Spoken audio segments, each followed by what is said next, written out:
Les machines n'ont pas chômé, les bénévoles non plus. Le Repair Bois organisé samedi par le Xylolab à Épinal a validé la pertinence du concept. Un objet en bois qui a subi les affres du temps ou un petit accident pouvait donc retrouver de l'allure après l'intervention gracieuse de bénévoles. On a un atelier qui est hyper polyvalent et il y a pas mal de compétences dans l'équipe et dans les bénévoles, donc c'est vrai qu'on peut faire beaucoup de choses.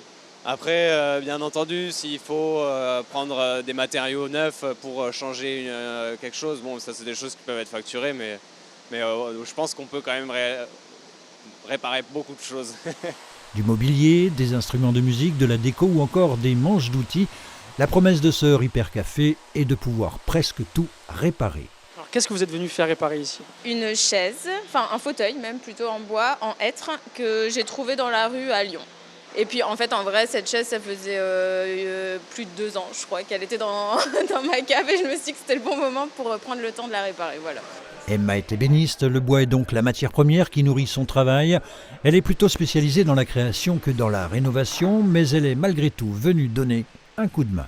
À mon sens c'est beaucoup plus facile d'avoir de réparer du bois parce que en fait, une planche, on peut rien que celle-là, je peux la reprendre, la raboter, la recouper et ça me refait autre chose de complètement différent. Donc ouais, pour moi, il y a vraiment du sens à récupérer ça. En plus, c'est une matière qui est noble, qui est hyper pérenne en fait. Et la démarche ne s'arrête pas là.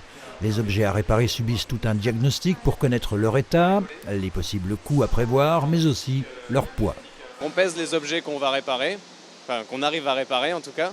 Et du coup, l'idée, c'est de faire remonter tout ça pour qu'à l'échelle des Vosges, il y ait un indicateur qui puisse dire chaque année combien de kilos d'objets n'ont pas été jetés grâce au Repair Café. Ce Repair Café s'installe désormais les derniers samedis des mois impairs.